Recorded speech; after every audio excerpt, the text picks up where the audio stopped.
Hello, hello. Andrea Dell here, the founder of the Content Conspiracy. I'm also the secret weapon of high-octane, mission-driven women entrepreneurs who need relationship-building, income-producing content. And today, speaking of those kinds of women, I want to talk to you about 3 things I learned from writing emails for mission-driven, high-octane women, and my experiences with women who are also entrepreneurs and fit that description. First thing I learned pretty early on, actually, is that they care as much, if not more, about the emails sounding like them than they do about whether the emails work, as in lead to sales, build the relationship. Those things are important too. But if the emails do those things and it doesn't sound like them, not gonna fly, in my experience. Not gonna fly. And that's really interesting. You'd think sales would be the most important thing. That's ultimately what it is, right? But no. And ultimately what it is, I say a little tongue in cheek. For some people, men and women both, they really don't care if it sounds like them or not. They want it to work. They don't give a rat's you know what about voice. Couldn't care less as long as the email does the selling, leads more and more people to take whatever the call to action is. It might be you to go watch a video, get the latest podcast, whatever it is. They're fine with that. But there are, in my experience, there are plenty of mission-driven, high-octane women and probably men, entrepreneurs who do want it to sound like them, and that is just as important to them as the sales. Now, if you're someone who can sound like voice but not get results, probably not going to last. If you're someone, for these people, who can get results but it doesn't sound like you, again, probably going to be a problem there and the relationship won't last. But if you can have enough of both, then you're in a good position to write emails for someone who fits this description.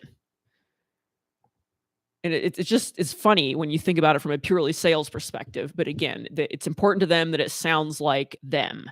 And so you've got to be able to do that if you're going to write for this type of entrepreneur, mission-driven, high-octane. Second thing I learned, let me consult my list here. I have a list so I don't need to remember things off the top of my head all the time, is that they do care about the relationship with the audience. And that seems, if you're thinking that seems, well, of course they do. Not everyone does. There are some real sociopaths in marketing because marketing can take skills that sociopaths innately have. And then there's people who just care more about the sale, as much money as they can get, sale, especially on what's called the front end, where when the customer is first exposed to you, your product, your business, there's this obsession in the marketing world with, oh, get those front end sales. And that's fine. I'm not saying a person shouldn't go for the front end sale. What I'm saying is that when you focus only on that, neglect the relationship that can over time help people feel more comfortable buying from you, and then perhaps just reach this point like you probably do with people you work with and have worked with for years, where the relationship is a big part of why you keep going to them. Maybe you also like their service, maybe you also like other things about them, the location, there's all these factors. But the relationship is a big key. Maybe it wasn't at first, it is now. And when an entrepreneur, a marketer, whatever, neglects the relationship by caring only about the front end, when that customer, if they don't buy from me right off the bat, I'm done with them. Well, that's, if you bring that into a real world context, that's like the man who dumps the woman who won't sleep with him on the first date. And that's not the kind of man I want anything to do with. I can understand, I mean, as women, we can understand why the guy might try, right? But still, if it's, oh, no, if I don't get any on the first date, I'm out of here, then okay, have fun. And yet we do that. So many marketers do that online and not necessarily thinking of it like that, but that's what their behavior represents is, oh, I didn't get a sale from you, so I'm not going to waste my time with you. I mean, I didn't get a sale from you the instant we interacted, the instant you saw my offer, so I'm not going to waste any more time on you. Okay, well, good luck with that. Okay. The high octane mission driven women that I have experience with, they do care about the relationship. Do they like sales on the front end? Obviously, who doesn't, right? But they also are fine with nurturing people along, continuing the communication, building the connection, building the relationship so that at some point the people who weren't comfortable buying immediately reach that point where they hopefully are. And an internet marketer named Ken McCarthy shared a statistic that of the people that you'll ever try to sell to in your business, and I'm paraphrasing this, so I may be misremembering something, but the statistics I do remember. 5% are what's called hyper buyers. They'll buy pretty much anything they come across, and including from you, even if they've never heard of you before. They'll buy to buy.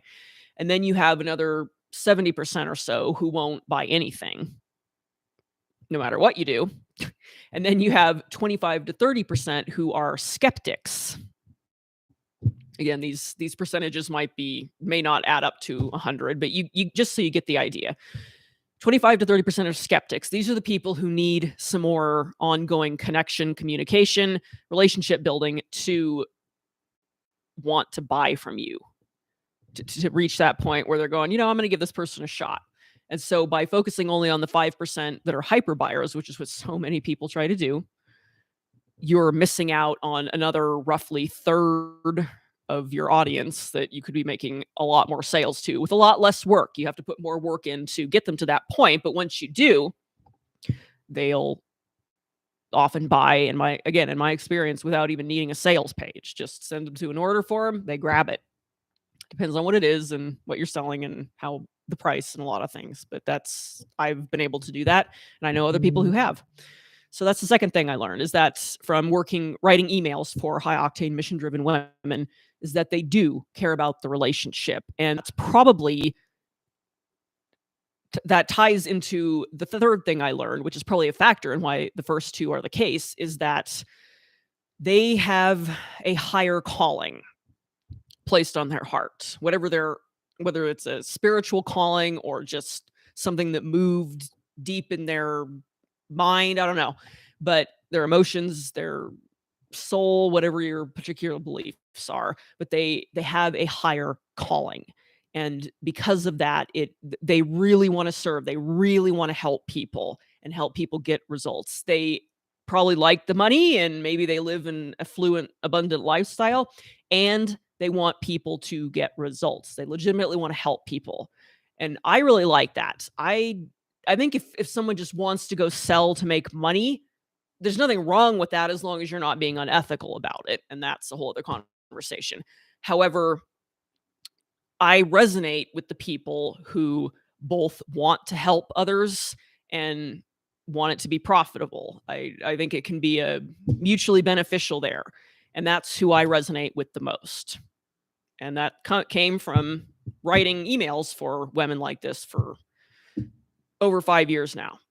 So to recap, 3 things I learned writing emails for high octane mission driven women. I like the high octane ones because they get stuff done and it moves at a faster pace, which I like.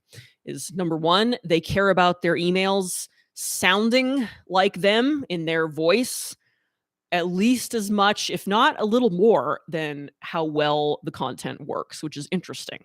The content needs to work, but it also has to sound like them. Second thing I learned is that they care about the relationship with their audience. They really want to serve people. And third thing I learned is that higher calling, again, they really want to serve people. So it feeds into why they care about the relationship. It feeds into why they're doing what they do in the first place. Higher calling, which I really like and resonate with.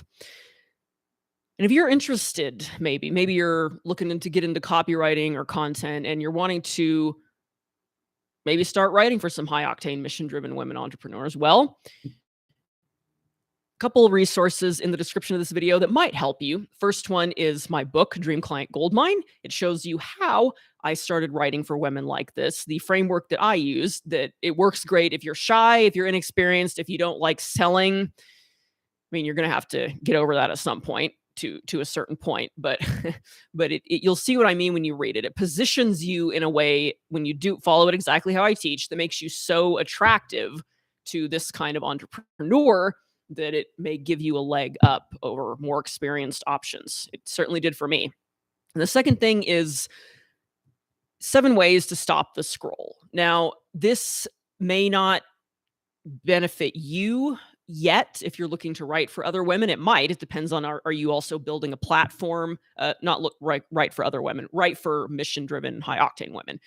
If you are looking to build your own platform, so maybe you're not dependent on client work, or maybe it's a way to let this kind of entrepreneur see you and kind of get to know you, then 7 ways to stop the scroll can definitely be valuable. And you could use these ideas when you do write for them to make content that's more likely to get attention, bring people into their world, make sales, that kind of thing. So the Dream Client Goldmine, my book, you can get it on Amazon. The link in the description will take you right to it. Is andread.me/dream.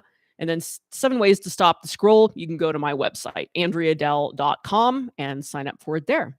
Thanks so much for watching. I appreciate it, and I will see you in the next video.